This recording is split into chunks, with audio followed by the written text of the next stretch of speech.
শুভ সকাল বন্ধুরা। তো সকালে একটা ব্রেকফাস্টে আমি এটা বানালাম। তো এখানে দেখো গাজর বিনস কেটে রেখেছি, পেঁয়াজ কেটে রেখেছি, দুটো ডিম রেখেছি, আর গরম জল বসিয়ে দিয়েছি গ্যাসের মধ্যে ডেকচি করে। তো এর মধ্যে পাস্তাটা ঢেলে দেবো, আর এখানে গোলমরিচের গুঁড়ো আছে। তো জলটা গরম হয়ে গেছে, ওর মধ্যে পাস্তাটা দিয়ে দিলাম। যেহেতু তিনজনে খাবো, বেশি করলাম না, অল্প করে করলাম। তো ওটাকে নাড়াচাড়া করে দিলাম।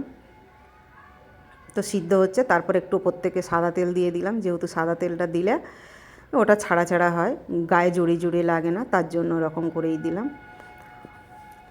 তো তারপর সিদ্ধ হয়ে গেছে, একটা বেসিংয়ের খোলে জাল চুবড়ি দিয়ে ঢেলে নিলাম। তো এখানে গ্যাসের মধ্যে আবার কড়াই বসিয়ে দিলাম।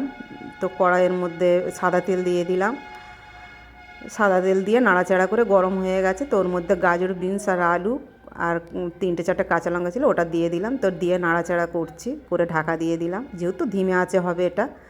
তো নাড়াচাড়া করা হচ্ছে, তারপরে তুলে নিয়ে আবার দেখছি যে মানে ভাজা ভাজা হয়ে কিনা। ভাজা ভাজা এখনও অনেকটা বাকি আছে। তো ওর মধ্যে আর একটু অল্প করে লবণ দিয়ে দিলাম, নুনটা দিলে এবারে ভাজা ভাজা হয়ে গেছে নুনটা দিয়ে।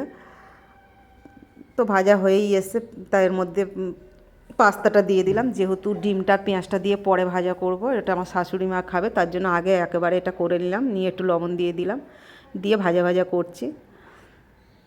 তো ভাজা ভাজা প্রায় হয়ে এসছে, ওর মধ্যে একটু গোলমরিচের গুঁড়ো দিয়ে দিলাম, দিয়ে আবার নাড়াচাড়া করছি।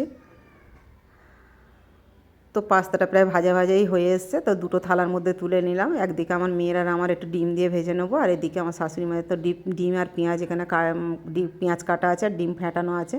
তো কড়াইয়ের মধ্যে অল্প পরিমাণ একটু তেল দিয়ে দিলাম, দিয়ে পেঁয়াজটা দিয়েছি। পেঁয়াজটা অনেকটা পেঁয়াজ বলে ডিমের মধ্যে দিলাম না, পেঁয়াজটা আগে আলাদা করে ভাজা করে নিলাম। যেহেতু আমি কাঁচা পেঁয়াজ খাই না, তো পেঁয়াজটা ভেজে চাউমিনের মধ্যে দিয়ে দেবো, তারপর ডিমটা আলাদা করে ভেজে দেবো।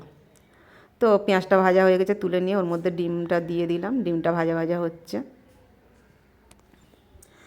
ভাজা ভাজা প্রায় হয়ে এসছে। ওর মধ্যে একটু গোলমরিচের গুঁড়ো দিয়ে দিলাম। তো গোলমরিচের গুঁড়ো দিয়ে আবার একটু নাড়াচাড়া করছি। তো ভাজাটা প্রায় হয়ে এসছে, ওর মধ্যে পাস্তাটা দিয়ে দিলাম। তো পাস্তাটা প্রায় আমার রেডিই হয়ে গেছে। হ্যালো বন্ধুরা, দেখো সস দিয়ে আর এই পাস্তা করেছি, এটাই আমার টিফিন আজকের। শীতের দিনে খেতে কার না ভালো লাগে, খাবে তো চলে আসো।